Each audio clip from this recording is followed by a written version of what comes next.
Welcome to the Undrafted Uncensored cast of Pod. Hosted by Nick Archuleta. Mosted by Colin Zanker. And last but certainly is least, Joseph Goodwin.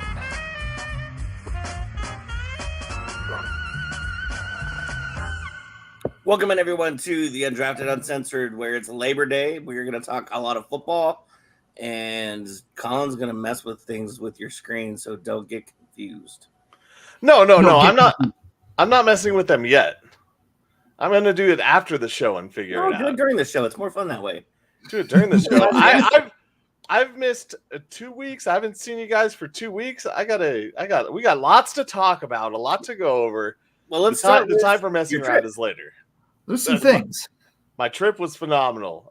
New York, great. Staying in Times Square, awesome. You see a lot of strange things. Oh yeah. First thing I did when I got to New York, obviously check into my hotel. Grab the subway grab the train over to my hotel. Excuse me.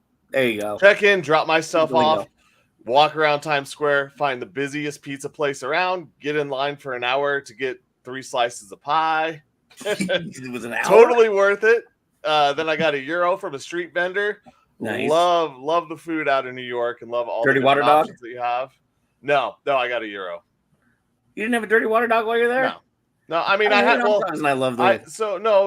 I not in that first trip. So then, okay. The next day, I got up and went around to buy some stuff and found an awesome little bakery place. Had some s'mores macaroons, totally dope, delicious, and worth every penny of it. And I had 3 different hot dogs from 3 different street vendors that day. So crushed this what do you call it? The New York Super Dog thing. I don't know what they all have different names, but they were all bomb. Of course, the best one was the one that was the Nathan's or the Hebrew National. Excuse me. Oh yeah, the Hebrew National. I'll be frank. That was the best stand because the hot dog was the best. And they didn't rip me off like one of the other guys did, charging me $10 for a dog, which I was like, whatever.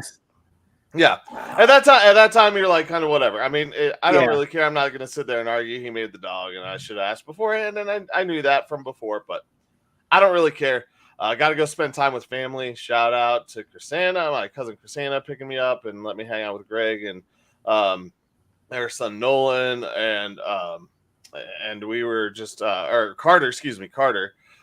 Nolan is away at college, but yes, he's the baseball player, all-star stud baseball player. Excited for his senior year and his college commitment, and then hung out with my other cousin Lori, met their family, went down to the beach, met the family, went with Lori's husband Jung to the Yankees game, and got a sweet ass ring. I should have pulled it out of my bag to show off, but I didn't have enough time, so I got a replica ring of the 2009. I was gonna say I can't remember which one, but 2009 championship. The Yankee Stadium is really cool. It was great. It was a great experience. I hated leaving the Jersey Shore and my family, which is not the Jersey Shore that you see on MTV, but hated leaving the shore at Long Beach Island, and really hated that because I had to leave my aunt Ronnie, who is awesome. I mean, they're all awesome, but had to leave that. Had ice cream every night at the Jersey Shore, but to Yankee Stadium. Walking up to Yankee Stadium, awesome. It looks old school. They did a great job making it. It does look. My dog is trying to get up. You want to be on TV or on YouTube? Both. So walking up, it was really cool because it looked very old timey. They did a great job. Got in line for the what's not the walk, whatever.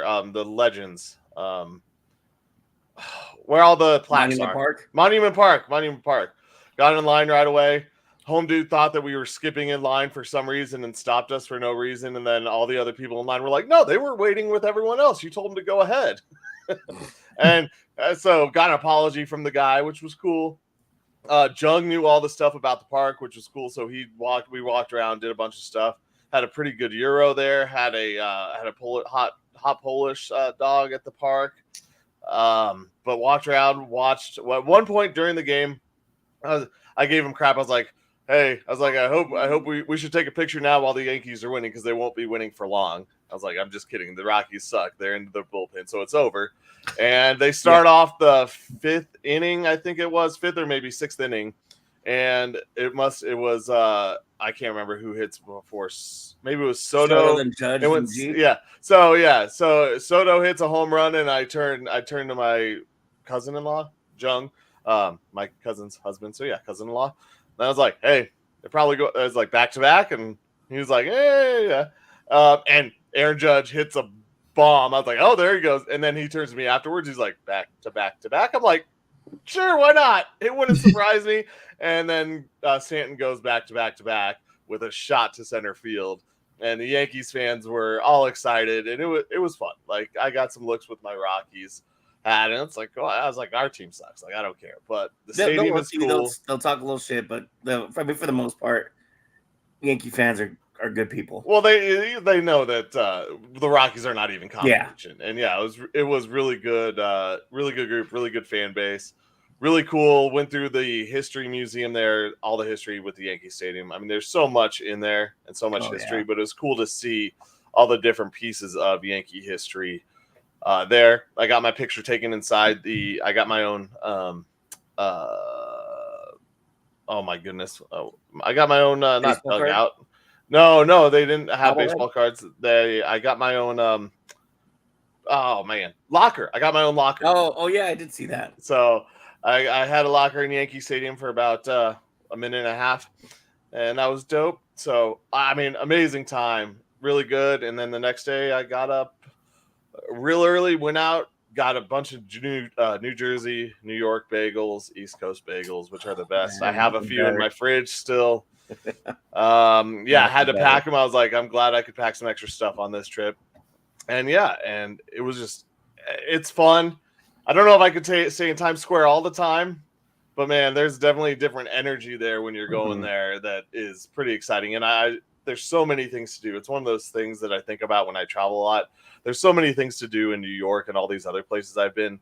And that also means there's so many things to do in Colorado that I still haven't done either. So if you can't travel, get out and explore your city wherever you're at. And that's kind of one of my goals during this fall and winter when baseball's done is explore more Colorado because so many unique things about all these cities I go to. Yeah. Colorado's no different. So I think it's really given me appreciation for not just being able to travel, but about Colorado too and all the other things that we have. Here. I mean, being here too, it's cheaper too because you don't have to necessarily get a hotel either. Or an Airbnb or something. You could just, hour and a half, 2 hours up into the mountains and you can wander around all day long and just enjoy yourself. I mean, we take for granted we have all these beautiful mountains out here, and we're just like, I'll go later. Yeah, I'll see it sometime. We'll go up at some point. All right, I know what's up there. I don't need to go now. Yeah, there's trees and animals. And speaking of animals, there's the animal right there. he see now he's camera shy. He won't even look in the camera. So come on, Fred the Frank. He had to say hi. Yeah, he's a good dog. He's like, I'm nervous. I wanted you to pick me up, but now I don't know what to do. What's funny is like some angles when he like moves his head, it looks like he's just a stuffed dog or a puppet, right? Until he starts blinking, and then you're like, oh yeah, he is real. Or Colin has one of those like really weird animatronic dog things. Yes, that's what I spent all my money on. Oh, okay, he's done. He's like, oh, I got up on the lap. Farron only tuned in because she saw Laco. There you go. Yep, we're getting dog comments. That's my sister. Oh, sweet. Tell him I said hi. What's up, sister? Hi, sister. Thank you for watching. Love you. Anything else you need to throw at us before we get growing? Man, I mean, like I said, all the food out there. I just can't say how lucky I am to have such great family and friends, and all the support that we've gotten for this, and all the opportunities that have been provided for me and that have come about. Like I'm just so grateful to be doing this with you guys, be able to talk about it and share this with you two, and then everyone else watching. Just very blessed, very happy, and can't say how just how excited I am for all these things to come. You know what's even more exciting? It is officially football season. Football time! Football time, baby. What So time we'll is it? start. We'll start on a high note. It was a little butt crunching a little bit, but the Buffs pulled out a win. I'm gonna throw this out there, and this is not. I know you guys know I'm a CSU guy, but I had to listen to the game mostly because I was doing fish, and so listening to the game and what I was able to catch on ESPN, they still do not establish a run game, and that is going to kill them. I get you have Travis Hunter. I get you have Shedeur Sanders. You have two of the best dudes on the offensive side of the ball working together. But at some point, that's not that. Look at last season. It's gonna work against you, and if you lose Travis Hunter, you lose your offense. Well, I mean, come on, Nick. It's really difficult to run the ball out of 3 wide. And shotgun. I mean, didn't Peyton Manning prove that with some of it, how difficult it was? The one thing I will say is the pushback that I'll give you is like, yeah, it's going to be tough to run and you can't win. But also, if you're a realistic fan of watching this team, like, who are you saying it's going to be tough to win against? Is it going to be tough to win against Alabama if you can't establish both sides or both parts of the offense? Yeah, of course. Is it going to be tough against, well, I was going to say Baylor because they have a coach who apparently doesn't know how to call plays or who's scared of it. Is it going to be tough against CSU? Is it going to be tough against Nebraska? It depends on the level of competition you're talking about where you have to try to establish that. So, no, I don't think it really matters much because of what CU is going to do and the expectations on them and where they're going to go this year. If they want to be a legitimate college football playoff team and play in a national championship, yeah, then it affects them. But for what they're going to do, you're fine. Run and gun. Let's go. Shootouts. Because the defense can't stop anyone. Right up until they figure it out, though. I mean, CU had some games last year, especially against Nebraska, where they did not score very many points. There's very few where they didn't break 20, but it's going to be a problem. And yeah, I like to make fun of Pat Shurmur and say that of course you can't run when you're exclusively calling plays out of 3 wide. You can't run the ball on the goal line out of 3 wide. I don't know why everyone expected that. But yeah, we just expect him to go with other formations, and it's never happening.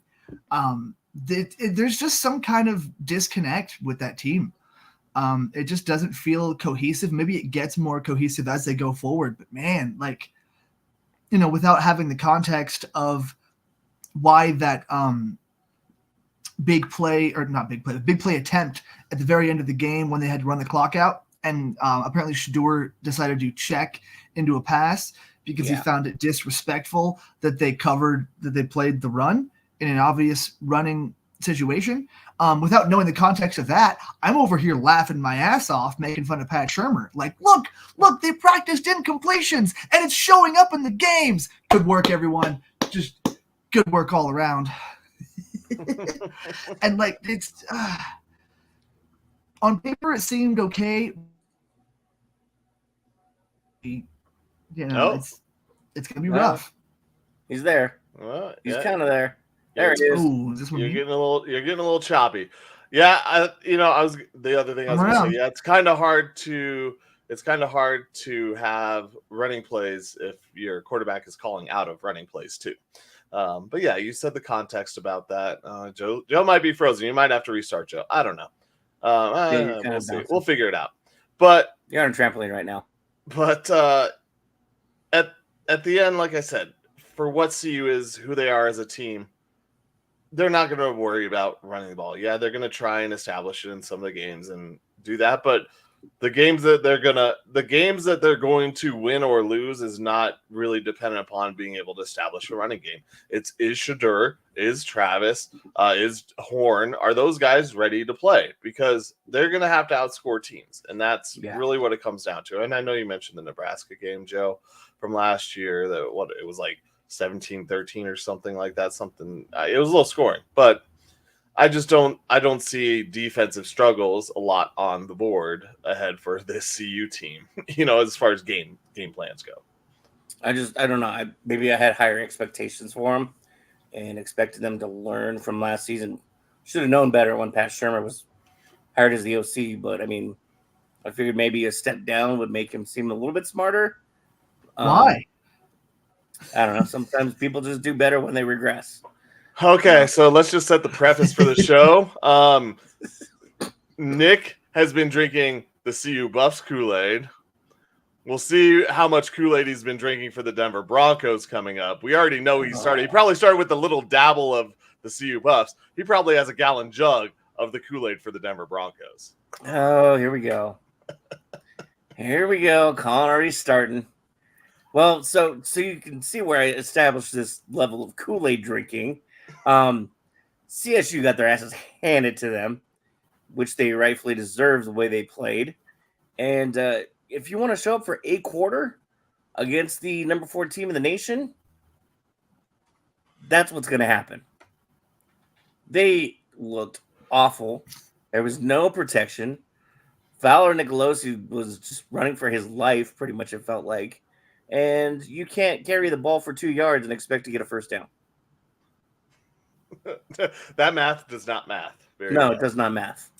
Unless you're CU and have 5 downs, and even then, you might get unlucky. And I have a feeling CSU, even if they did have 5 downs, wouldn't have gotten it. No. With the way they played. They still would have gone backwards. I mean, the best part about that game, let's not lie, was seeing Arch Manning. Yeah, you're welcome, world. First look at Arch Manning. Thanks, CSU. I mean, I knew going in that game they were going to get their doors blown off anyway. I had no expectations for them to stay in the game or win.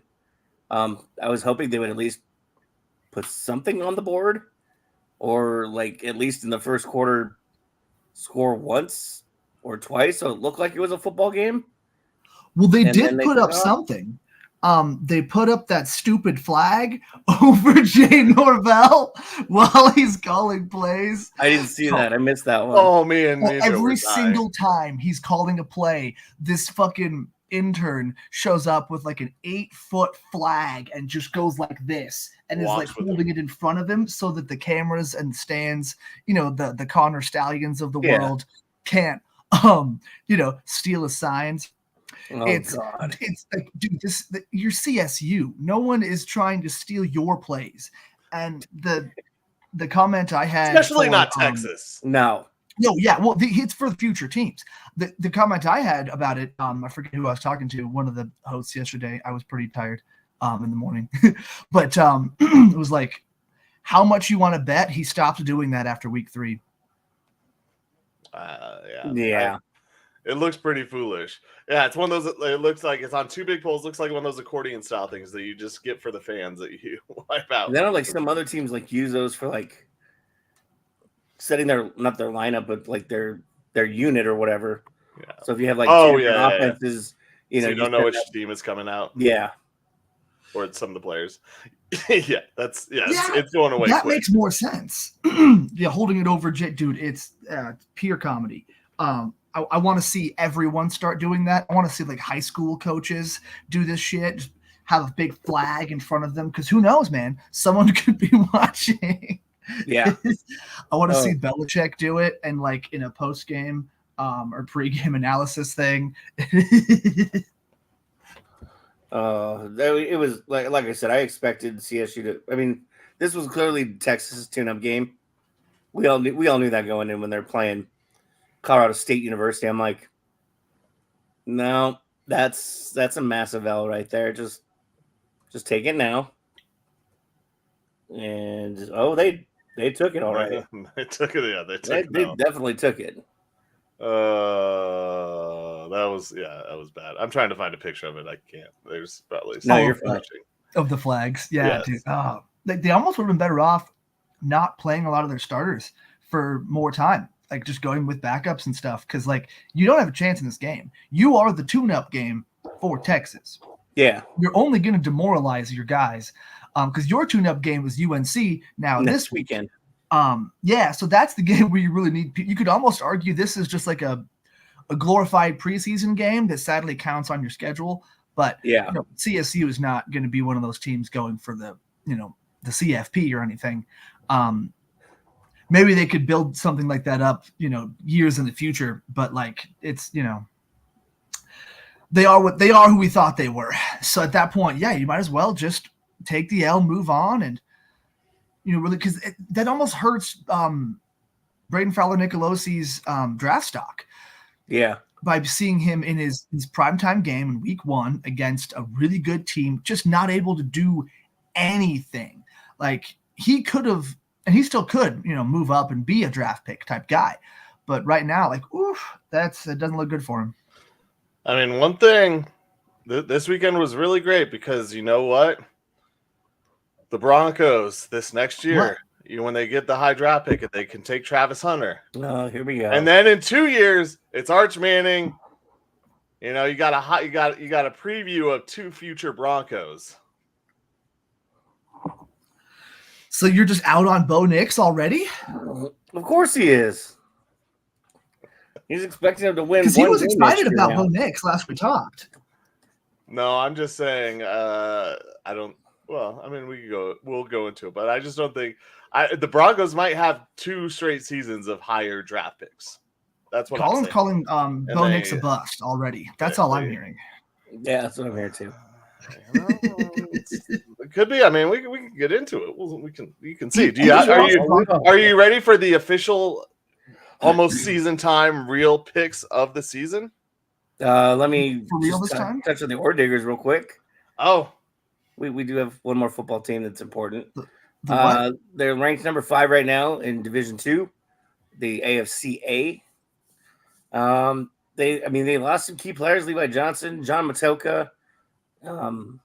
They got some big holes to fill. They've been to 2 back-to-back national championships and still have yet to win the big one. Is this where they finally win the big one? Maybe. Sometimes it's funny how these things work out. You had a team for 2 straight years who was considered one of the best, if not the best, in your whole league. And these guys are studs. And then you have this next crop who you don't think is as talented, but sometimes that maybe view of lack of talent really transforms itself into team and chemistry and an us against the world type of thing, the nobody believed in us type of moments where they go out and win it all. And I can see that happening for Mines and the Ore Diggers going out there and really saying, hey, we lost these guys, but we're more than just a couple of guys. And, they're a whole team of guys. But we're more than just those players that were on our squad the last 2 years and going out and shocking everyone. So I think that, I think it's a very good possibility they do that. It's not going to be easy, but no, we've seen these stories and these things happen. I mean, if we can go to the Major League Baseball. What happened with the Washington Nationals? Oh, say goodbye to your big star, and guess what you do? You go and win it all. I mean, we have seen these stories. The Braves without Ronald Acuna Jr. I mean, there are time and time again where it's not just this one guy or these 2 guys, whatever it is, that are the team, where teams rally behind each other and go out and win it all. So I think that's a really big thing. I mean, we want to go to the NFL, the Kansas City Chiefs, Tyreek Hill, adios. I mean, you still have the best quarterback in the NFL, but basketball, the 1999 Knicks. Patrick Ewing goes down. They go to the finals. Mm-hmm. Nice pull. Nice pull. Nice pull. That was impressive. Sports. All right. So Colin's excited. I have a piece of paper. Last time we did this is well before preseason. I had the Broncos winning 7 games. Mm-hmm. Colin had the Broncos winning 2 games. And Joe had the Broncos winning 6 games. 2 of us took the over with Vegas. Yes, 5.5 still. So let's go ahead and just go down the schedule. pull this out Schedule. real quick so I can schedule. Let's Number see if one. it's better. Where'd it go? There it is. Oops. Sorry, I'm trying to move my screen around here so I can actually see this again. No, but Colin's right. If you could tap more in a rhythm so we could bob our heads to it, that'd be great. Yep. That thing about typing earlier and that you wouldn't have to be typing during the show, Nick. I remember. I wasn't typing technically. I was just dragging my screen, dragging windows. So deal with it. I believe you. Absolutely. All right. Week 1.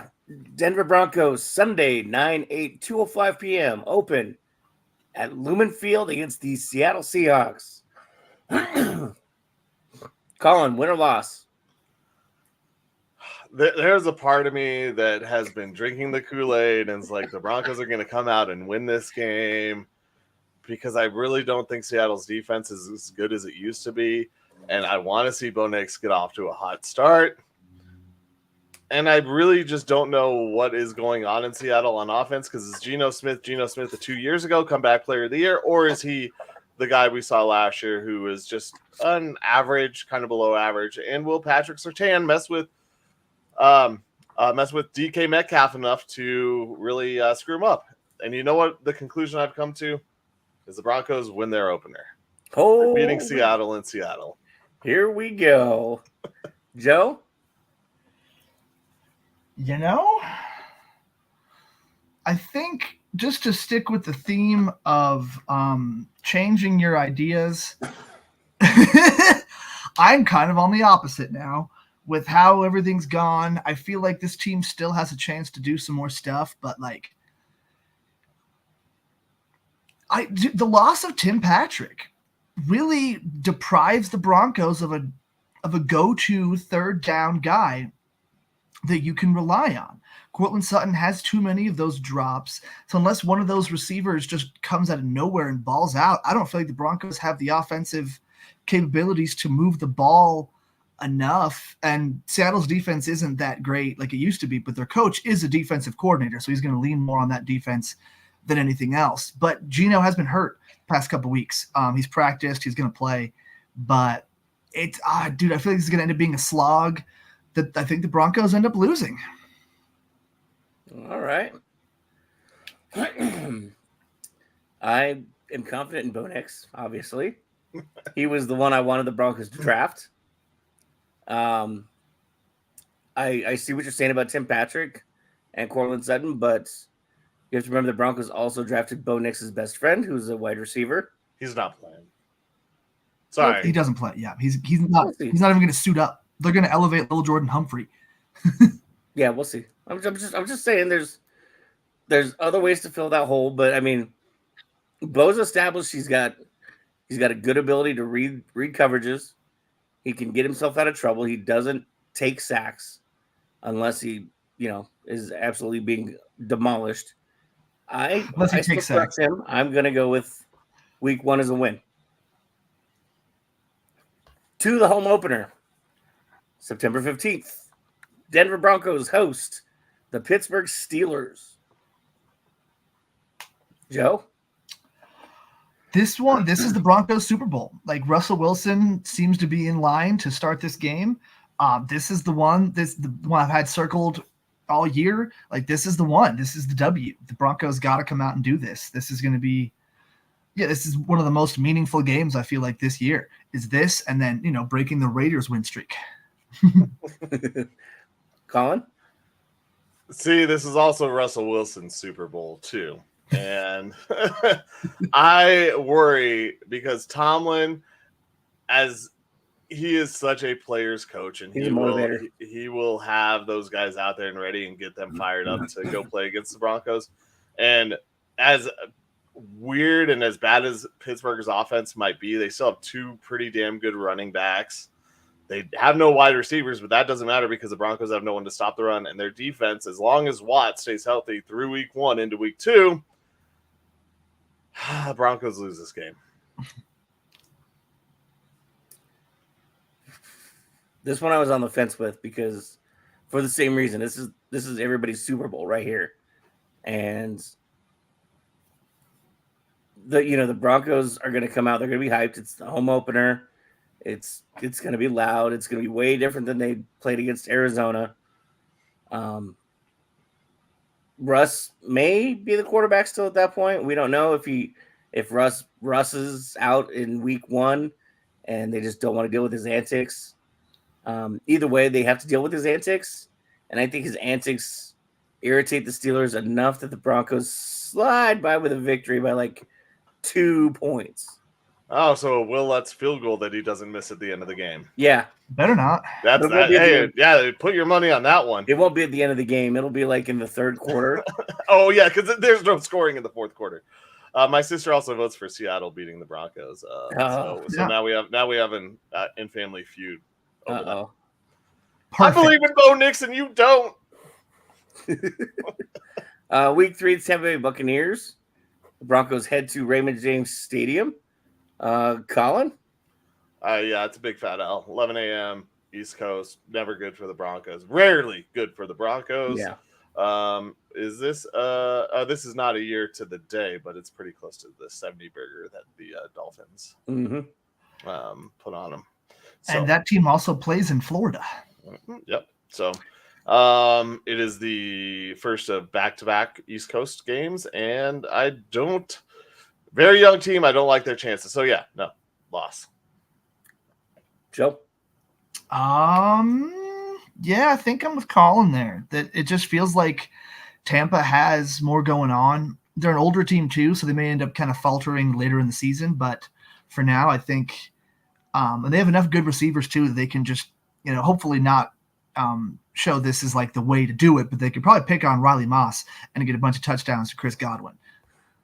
All right. L number 2. L number 3 right here from me. I don't trust Denver to fly to Miami, Miami in Tampa. We saw what they did in Miami last year. We know their history of playing in Florida, and Tampa Bay is just a better team than the Broncos anyway. Yep. So that's a good point, Joe. Tampa Bay might falter as the season goes along. As the season goes, yeah. Early on, like, dude, if they'd have drawn this game later in the season, I would have maybe leaned a little bit more, but I can't. Yeah. Early in the season, I mean, Baker's going to run that offense solidly. Sorry. Smooth. All right. Joe. Yep. Broncos, as Colin mentioned, head to the East Coast again the next week. They go to MetLife Stadium and play in New Jersey against the New York Jets. Jets. MetLife. I know this is Joe's pick, but they are staying out on the East Coast in Virginia, just so you know. Yeah, that's. I'm glad you mentioned. I almost forgot to mention that. Thank you. That's one the Broncos had their chance to get their revenge on Hackett when the Jets were bad, and now the Jets look not bad. So that's Breece Hall. I mean, Nick and I were sitting next to each other both times when he decided to go off for big touchdowns in stadiums. So thank God that Nick and I can't both go to this game. All right. I feel like there's going to be one of those shocker wins in there from one of those better teams. I don't know if this is it. I feel bad, flipping and going to 1-3 already, but I think that's going to end up being. The Jets just feel John Franklin Myers wanting to show his old team he's good, but I don't. No, I think the Jets take it. Yeah, I don't know. It's too tough. We also don't have any idea what this Jets offense is going to look like with Aaron Rodgers at the helm. I mean, we saw 4 snaps last year, and they've upgraded considerably. Well, 4. It was his 4th snap. Yeah, it's 4th snap. So we're hoping for 5 this year. Oh, I thought it was 4 plays, and then okay. I can't count. But you could argue that they have obviously upgraded besides the Aaron Rodgers position with getting Mike Williams in there as another really good wide receiver who just hasn't been able to stay healthy when he was with the Chargers. And he's a big weapon. And if Surtain shuts down Garrett Wilson as much as he can, you still have issues and questions on the other side. And Brees Hall. I mean, if Brees Hall didn't tear his ACL after that 65-yard touchdown run against the Broncos, he was going for like 250 that day. Yeah. I mean, that was the first quarter, and he had 115 yards or something. Well, he was deadly that day. So, the Jets have the Broncos number. As much as I hate it, Hackett continues to do that, unless Zach Wilson is the starting quarterback, and then Wilson somehow beats his former team. Ooh, wow! I don't. We're gonna record that one for sure. Sure, yeah, I'm gonna keep that one in the back pocket just in case. The 35-minute mark. Yep, there it is. That is a take. I appreciate what the Broncos are doing, trying to stay on the East Coast and not change time zones 4 different times. It's not going to help them. It's still Aaron Rodgers under center. Until, I mean, if he shows me something week 1 or his other Achilles snaps, I still can't trust the Broncos to beat Aaron Rodgers. He's still a Hall of Famer. He's still Aaron Rodgers. He still knows exactly what he's doing, even if he is drinking ayahuasca and trying to get Pat McAfee to go on a darkness retreat with him. I'm at 2-2 right now, and I'm throwing them another L. Oh, yep. I'm surprised you want to make sure you get that take when you don't want to clip the take of me saying the Broncos take Travis Hunter and then Arch Manning. You just don't even want to acknowledge the fact that Bo Nix might not be it. I want to live in your brain for a day and just the chaos that must ensue. Like all I see are like these little germs in The Simpsons when the doctor's like trying to show how Mr. Burns is still alive and push them all through the door, and they call it the Three Stooges syndrome, where they're like they can't get in because they're all blocking the door. Those little germs are your brain cells like functioning and literally fighting with each other. You heard it here first, folks. Colin says Bo Nix is a bust. And I can I'll bring up Sidney Crosby again for the 4th straight year. Ooh, you know who the Broncos should trade for? Sidney Crosby. A 3rd-round pick. How about week 5 against the Raiders? How do we feel about them, Colin? It's at home. That one is at home. 77 unis. And that's really dope too. I didn't even know that, and honestly, I think that gives a little bit more juice to this. It doesn't change my pick because I do think the Broncos win this. I think the Raiders after this offseason are in trouble. Joseph? Yeah, I want. Sorry, I just wrote the wrong thing for Colin. I've just been putting L's, so it's just supposed to have it. It's like, oh wait, we gotta put a different one. Because I put the W in the wrong column for a second there. Hilarious. Oh man, we already have controversy on my picks. Everything's going wrong. No, this is another one of those big games that I feel like the Broncos need to come out for.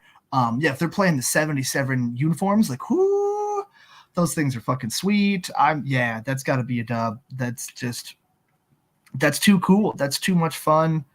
Hopefully it's against Aiden O'Connell. And I agree. We've all seen what the Raiders have become. They do this once every 10 years where they just completely become trash, and they get revived for about 2 years. They look like a football team, and then they fall apart again. So back on the positive side, 3-2 for me. Colin's at 2-3. Joe is at 2-3. Which brings us to week 6. The Los Angeles Chargers make their way to Empower Field at Mile High for a 2:05 afternoon game. Joe, are the Chargers better this year? No. They lost Keenan Allen, Mike Williams, and Austin Eckler. I don't think they're better. They might be decent. They're gonna be a very different team for sure. It kind of feels like those old Broncos teams with Dan Reeves, how it's just going to be run the ball, defense, and then at the end of the game, they'll have their quarterback with the big arm do some stuff with a bunch of no-name receivers. That actually worked way too well, that analogy. But it feels like a winnable game. I feel like Sean Payton really wants to win those division games. And I feel like some of that young team moxie will still be there at this early point in the season, so I'll give them a win. Yeah, the Chargers are going to beat the Broncos, and I mean, I think there is a notion too for Harbaugh. You got to remember the Broncos chose Peyton over Harbaugh, or would not offer Harbaugh what he wanted. So he has a point of, he wants to make a point to the Denver Broncos also, and I think that Justin Herbert, regardless of what happens with Bo Nix, Justin Herbert is a better quarterback than Bo Nix right now. And they might have lost those receivers, but I think they still have. I don't know if Quentin Johnson will ever catch the ball, but guess what? Their slot receiver and Ladd McConkey, who's a rookie, is damn good. And Josh Palmer, who has been one of those guys who also can't. It's just a Chargers thing. No one can stay healthy in LA, especially if you're Tyrod Taylor. Avoid the needles. So save your lungs, folks. If they can stay healthy, I mean, if they're healthy with their roster right now, yeah, I take the Chargers beating the Broncos. Yeah, this one gets tough because, like you said, the Harbaugh thing is going to be the biggest point right now because the Broncos sounded like they were going Harbaugh and then it pulled the wool out from under him in the last second. And we all know how Harbaughs get when they get angry. They get vendetta or vindictive, and they have a vendetta and they want to prove everything. So this one's going to be a tough one because I think it'll be a closer game at least, but I got to give that one to the Chargers. I'm just picturing that SNL sketch where the Hulk gets all super mad, but he gets like really short and weak, and everyone in the bar beats the crap out of him. You know what happens when Harbaugh gets angry. Yeah, they break 100 rushing yards in the game in the fourth quarter, and then NGO runs out on the field. Yeah, you end up getting hit by the Gus bus. The Harbaughs, they hold grudges and vendettas. Like you said, the Chargers are they're gonna beat the Broncos. Yeah. Week 7, the one primetime game the Broncos get to play on Amazon Prime. Is it 2? Yeah, Cleveland Browns at the end of the season. Oh, that's right. I forgot about that one. You're good. Huge. Thursday, the New Orleans Saints will be hosting the Denver Broncos at Caesars Superdome in Nolens. Peyton gets to make his return to Nolens wearing the orange and blue. Orange and blue, and the Broncos lose. Really? Short week going down there. And the Saints, I think, the Saints are just. You have a guy like Alvin Kamara and Chris Olave out there. I don't think the Broncos have the answer for, in particular, Alvin Kamara. And then you add Taysom Hill in with that. They're going to struggle against these gadget type of players, no matter how well Sean Payton knows them. The short week in traveling also is a big reason behind that for me too. Joe? Despite none of the Broncos having been on the team at the times when this was accurate, the Broncos know how to beat Derek Carr. So I'm going to take the Broncos. I think Sean Payton, again, has that. This is one of those games he has circled. He wants to beat his old team because it's largely the same team. There's not a lot of players that have really left. Like, obviously, the quarterback is different because, was like Ian Book when he left. So Taysom Hill is still there, but he's not the starter. So I feel like he's going to be one of those, this feels like one where it's that mid-season win streak that makes us think the Broncos are good. And then, they're not. So, but Nick will think they're great. I can't wait. They're great. Not yet. They're not great. Super Bowl bound. I'm just remembering last year. Hey, somebody had to be positive around here. It's easy to be negative. Someone also the Rockies yet. Someone also could be right.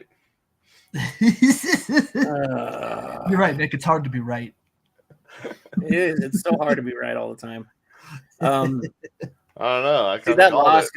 That loss against the Chargers going into that Thursday night game.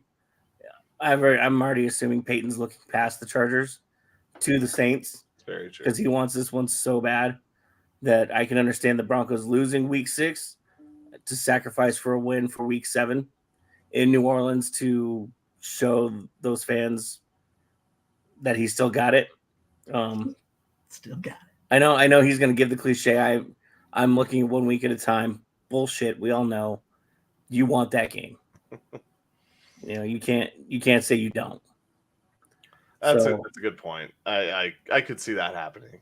I think if the Broncos do come out in this game and really just demolish the Saints, that's a good sign for the future. And I hope that does happen, because it really does mean that these guys are bought into Sean Payton and what he's preaching. I think it might be too tall of a task for this young team. It could be. And I'm not taking away from the Saints. I'm looking at Sean Payton and his ability to bring a team up and really hyper focus on a certain opponent. And we all know he's going to do that here. You heard it here first, folks. Nick hates the Saints. Week 8, the Broncos stay home. Finally, they play the Carolina Panthers. The Carolina Panthers. Joe? Oh, man. Now that I made my joke about the win streak that makes you think the Broncos look good, this is absolutely the game that they're supposed to win, that they just fucking eat shit on and just lose. Like, this is going to be, I think this is the game they should win, but they don't. Maybe Andy Dalton comes out and throws a bunch to is it Deontay Johnson still there? But like, dude, Bryce Young. Instead of Bryce Young. Exactly, because Bryce Young, I don't see him doing it. Yeah, let's take Carolina. It feels bad. After losing to the Saints and the Jameis Winston's famous "bite that W, it tastes good." Yeah, the Broncos. Yeah, win this game. They haven't with the extra time to prepare. This is the Broncos win. All right.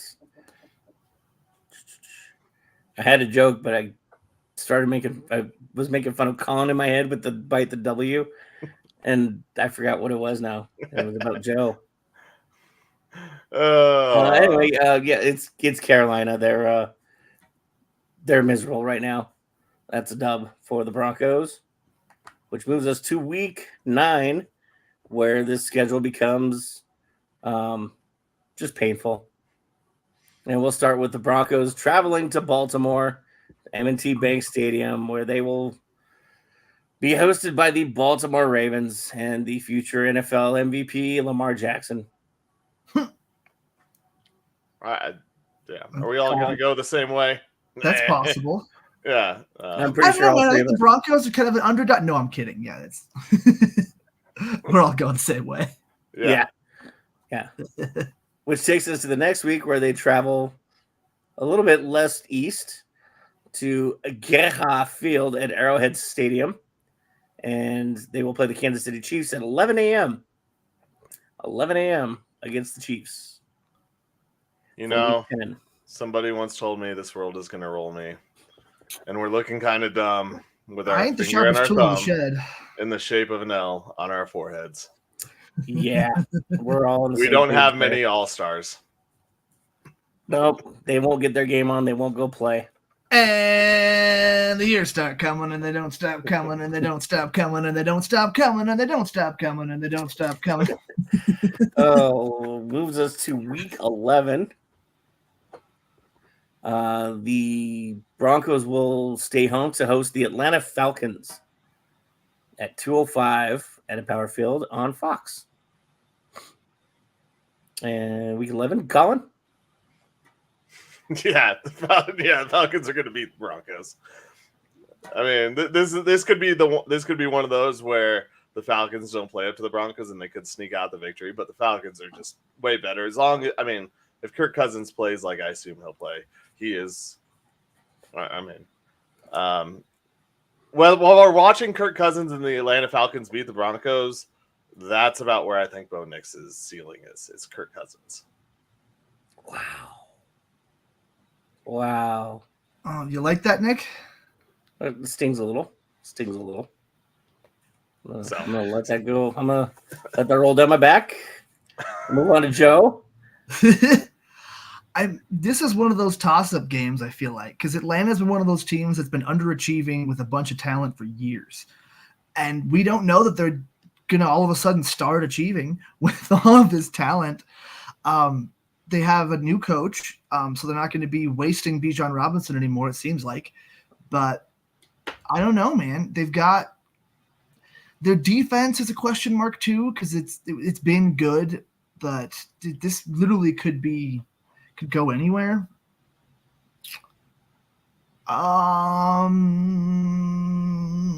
Fuck it. Broncos win. All right. I mean, you kind of nailed it for me. With new coaching now, and they will probably actually understand that they have Bijan Robinson. Yeah, he's on the team. Yeah, it's actually a good idea to let him play and do what he does and give him the football. I still see it being a close game, but I'm gonna lean towards the Falcons for now, just because it's just more of in their hands right now. The Broncos still aren't there yet. To week 12, the Broncos travel to Las Vegas, Nevada, and take on the Raiders again. Joe? At this point in the season, it feels like the playoffs will probably be gone. They're not going to be worried about winning games.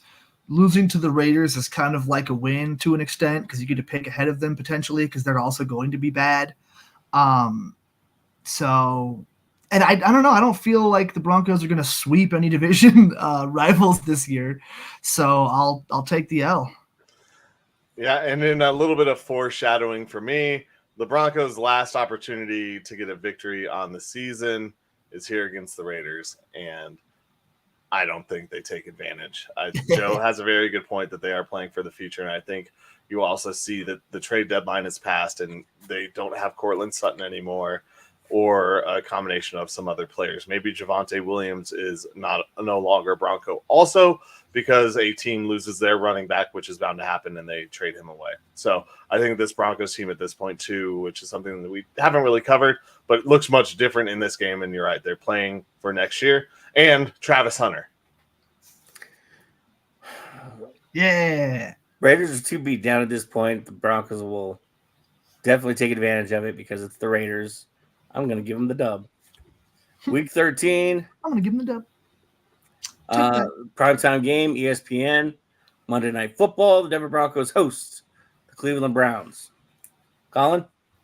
Well, as I said, there's not going to be another win on the schedule. The one I'll give more reason for is the next one. But, yeah, it's a loss.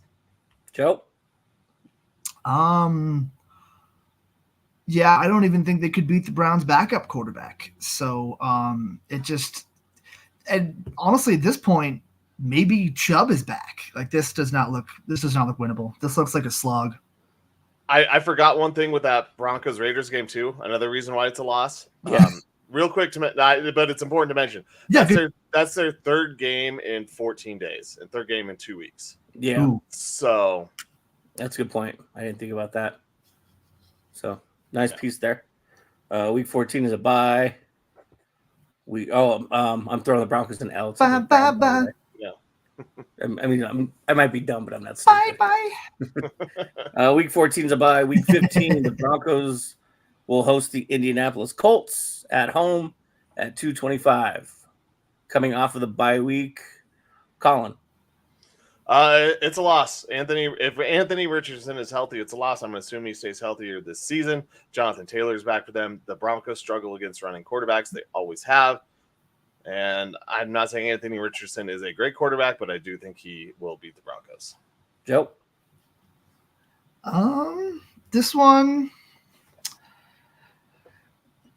This is where the Broncos screw up of when they're supposed to be losing to get better draft picks and manage to squeak out a win, maybe. Although, yeah, the talented running back of Jonathan Taylor, I'm not sure if they're going to be able to handle that at all. This feels like one of those games they shouldn't win, but they do. But I don't know, man. Yeah, I'll go with my first instinct and say the Broncos win and it pisses everybody off. Coming in off a bye, it's December in Denver. They'll have an extra time to prepare, so they'll come out with a win. Week 16, the Los Angeles Chargers host the Broncos at SoFi, 2:05 p.m. on Fox. Joe. Well, even though the Broncos are playing at home, it's still, after beating the Chargers at home earlier in the year, I feel like they're going to slip up and lose this one at home to the Chargers. Colin? This might be one of those rare ones where the Broncos are not the home team in SoFi. Because I think the Broncos fans might be sick of it by the end of the season. So, yeah, it's the Chargers. Harbaugh's not going to lose at Denver twice. So, I will also be throwing an L. Oops, I put a C instead of an L. And week 17, the Broncos will be playing again. Oh, I forgot there's 18 games this year. They're on to Cincinnati. Yep, go to Cincy. Colin? Yeah, we know. The Bengals are going to be in the hunt for the best record in the NFL this year. Joe? The Broncos I'm kidding. It's the Bengals. Marvin Lewis is no longer their coach. They don't drop these games. Yeah, right. Broncos can't beat the Bengals. They're too good. And then finally, week 18, the Kansas City Chiefs in Denver at Empower Field. Yeah, that is another loss for the Broncos. I think it is the Chiefs and the Bengals in contention for the best record in the NFL this year. Yeah. Joe? Yeah, the only way the Broncos win is if the Chiefs bench all their starters, and they don't seem to like doing that. So I'm going to take Kansas City. I don't even know if I like their odds if they bench all their starters. I was going to say the same thing. Yeah. Because then you get some Samaje Perine in there running first-team reps against the Broncos. You know what? He might end up being a pseudo starter. They might end up going with the other guys in that game because Perine kind of feels like they're Juice McKinnon, who was a pseudo starter for them. Most passing situations he was out there. Did I up it by 2 wins or did I up it by 1? You upped it by 1. Okay, I went up by 1. You're at 3 now. Joe, you're at 6. Nice. I'm at 7. So we got all the same ones, but we got some pretty much games. the same. Okay. I'm the only one. I'm the only one drinking Broncos Kool-Aid. I'm the only Bo Nix fan here. Yeah, Colin with his orange-colored glasses. That just proves it. I thought that jumped up one. Nick, why do you hate the Broncos and Bo Nix so much? Yeah, what's your problem? Are you just excited for Arch Manning? They haven't proven anything yet. Yeah, I want Shedeur and Travis Hunter. Oh, well, you're not going to get both of them. Or no. I guess you could. You could get a Houston Texans type haul, but they had some more draft picks. Yeah. Here's the plan. What they do, they take Travis Hunter in the first round, passing on a quarterback, and then way late in the draft, take Braden Fowler-Nicolosi. There you go. Everybody tuned in on Instagram.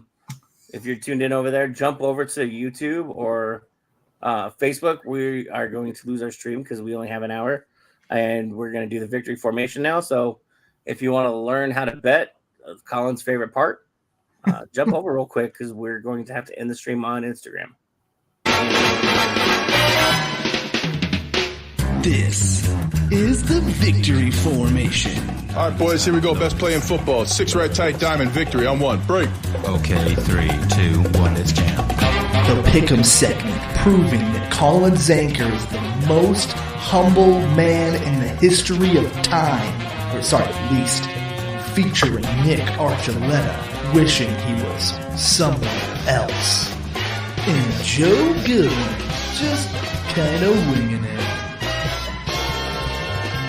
You know how you know that this is my favorite segment of the day because I don't have to pull my hair out thinking about the Broncos drafting Nicolosi as their next quarterback. If I never have to hear that name again, synonymous with the Broncos, it'll be too soon that day. Future Broncos quarterback. Right. Dude, I didn't even say anything about that. I know. Joe did. You didn't he said you draft Travis Hunter and then you go and draft Nicolosi in the 6th round. Oh, my God. All right. Well, thanks for that, Joe. Really appreciate it. Well, let's. Same pick as Tom Brady. You take Braden Fowler-Nicolosi. It almost sounds like Brady. speaking of losers, none of us swept this last set of games that we chose. One of us went 2-1. The other two of us went 1-2. Yeah. I did that right. Yeah. So let's start off with the game. None of us swept any of the games either. So whatever. Yankees versus Tigers. This was 2 weeks ago because I was a genius and forgot my laptop in Colorado. So I was on vacation, didn't join the show. We chose Yankees versus Tigers Sunday Night Baseball. Nick, you remember how this one went? Yeah, the Yankees didn't show up. Extra innings, and the Tigers won 3-2 in Williamsport. Joe remembers it because he was the only one to choose the Tigers to beat the Yankees. We move on. That one, 18-33. The Tigers were actually favored in that game against New York. We move on to our preseason game from week 2, where it was the Lions versus the Chiefs.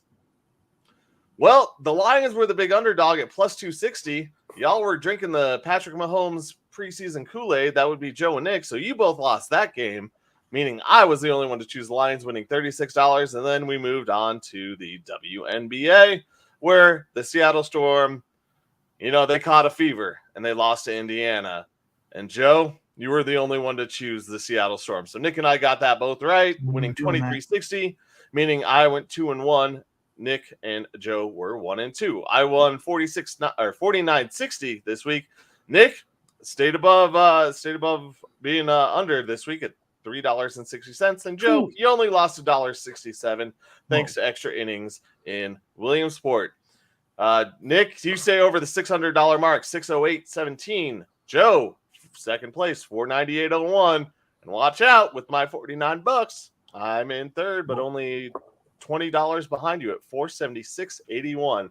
It's football season, so be afraid. Be very, very afraid. Before we get to our football picks for this week, because we will have our next show after week 1 of the Denver Broncos, we are going to start things off with the Aces, Las Vegas Aces versus the Sun in the WNBA. Aces 20-12, Sun 24-8. Nick, who you got? I'm going to go with the Aces. Las Vegas Aces. All right, Joe, who you got? Yeah, Aces seems like a good pick. Okay, well, I am going with the home team with the better record because that's how the WNBA is decided, right? Cool. Sure. We move on to Sunday Night Baseball. And, another, definitely one of Nick's favorite teams is playing in this game. And I don't mean the visiting team. The D-backs are visiting Houston to play the Astros. Joe, who you got? I don't know. Are the D-backs still pretty good this year? Yep. And the Astros, they're just, the Astros are always pretty good. Fuck it. Let's take the D-backs. Joe is taking I'll take the giant douche over the turd sandwich. I really want to take the D-backs too, Joe, but I got to stick with Nick's second favorite team and take the Astros at home. All right, so Nick's taking Arizona. Oh, yeah. Just because he can't choose the Astros. Hell no. All right, let's move on to some real football. Let's move on to football and real football games. First game up is the Ravens versus the Chiefs. Oof. Oh, man, these games this week. This is not a good betting weekend. I already said it. The one bet you do want to make is the Atlanta Falcons to beat the Pittsburgh Steelers in week 1, as the Steelers will be looking ahead to that week 2 matchup against the Broncos. Take the -3 and enjoy your money. But this Ravens-Chiefs game, I am going with the Ravens. Nick. Oh, yeah. I mean, it's a good week 1 matchup, but Chiefs start slow and Lamar has something to prove. So give me Baltimore. Joe. I was thinking the whole time, fuck it, Kansas City. They're gonna come out. It's their Super Bowl defending, game or whatever. So they're gonna come out. Obviously, they don't have Hollywood, but they're going to go out there and try to prove a point. I feel like Rashee Rice, Pacheco have good games. And maybe Kelsey defies age and scores 7 touchdowns. Yeah, it wouldn't surprise me. I think I have the memory from the Lions beating them last year in my head. All right, we move on to the Packers versus the Eagles in Brazil. How's your Portuguese? And also, how's your list of rules? Did you guys hear about this set of rules that they have for their game? They can't go Yeah. This is outside. one They of my can't have their favorite things. phone. They can't wear green. Can't wear I'm like, green. it's the Packers and Eagles, and you can't wear green in Brazil. Great job.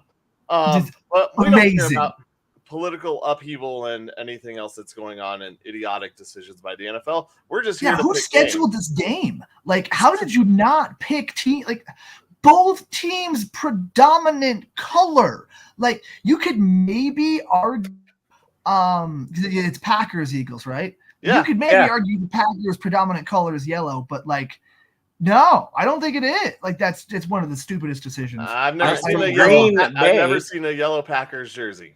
There you go. Exactly. Yeah, Green In Bay. Green Packers. Bay. Yeah, let's have Green Bay go play where you can't wear green. And the Eagles. It's wonderful. All right, Nick. Who do you want to win? Who's going to win this game? Who's going to survive Brazil Oi. in more ways than one? I'm gonna go with the Packers. Joe, who you got? This game feels like two teams that are going to stumble out the gate. Like, I feel like both teams are going to be trying to lose. It's going to feel like the whole time. Eagles look better on paper. Packers seem like a more complete team. Yeah, let's take the Packers. The Eagles still feel like they don't have their shit together after their playoff loss last year, and losing Jason Kelce can't help things. I thought you did the switcheroo. I had you marked down for the Eagles. I thought you were going that way. I do agree with you. The Eagles look a lot different this year, and I'm not fully confident in them. But one of the reasons why they were not so good at the end of the season was injuries to Jalen Hurts. I think when fully healthy, the Eagles team is better than the Packers. Although I don't think they'll have a better season than the Packers. I think the Packers will advance further, but that's not for this segment. But I am taking the Eagles to win this game in Brazil. We move on to our last game of the week in our pick'em. It is the Matthew Stafford-led Rams against the Detroit Lions and Jared Goff, a rematch of last year's playoffs, and two teams that know each other all too well. Joe, who you got? This one's tough. I got to stick with the team that looked better the last time we saw them. Got to go with the Lions. Joe, I am fully in with you on that. And although I think the Lions might regress some this year, I think that they're going to beat the Rams in the first game. Nick, who you got? They run the ball too much, and the Rams don't have Aaron Donald. I was gonna go with the Lions too, because I was like, do I not go clean sweep? All right, bet the Rams, everybody. Nick's on the Lions. Damn Do it now. Damn it! I should have gone with my gut before Nick said his and just changed it over to the Rams. Well, I was doing the same thing. I was like, I'm gonna go with the Lions, and then you're like, I'm gonna go with the Lions too. And I'm like, damn it, is that a clean sweep? There we go. So we know the Rams are going to win that one as usual. And Matthew Stafford gets his revenge for losing the game last year. He gave Jared Goff his comeuppance and said congratulations. And he says, hey, how do you like me now? Now hold my beer. Just make sure to hold his wife from falling off stage. Oh, well played, sir. Well played. All right. That does it. We're going Does to, it might not be nighttime, but we're going to go night driving. Very nice. As we'll all be driving to our fantasy draft tonight. That's the name of the song that we're listening to currently. View House, right? View House. All right. Centennial, if you want to come say hi and mess around and talk some shit about our drafts, feel free to stop by View House starting at 7 o'clock. We'll be there with the Undrafted Uncensored crew along with the Addison and Rice Car Rental Fantasy League. There you go. So thanks everybody for tuning in today. Thank you, Michael Spillon, and everybody over at e5280sports.com for having us around. And thank you to Pikes Peak Sports Cards, our sponsor. Keeping us alive on the internet is all you wonderful people. So keep tuning in, keep watching, keep subscribing, and tell your moms, tell your friends, tell your mom's friends. Please share, like, thank you. Yes, please share, And- like, thank you. Remember, the only one drinking the Broncos Kool-Aid who up their pick. Yep, This Colin guy. got him for 3. Oh, yeah.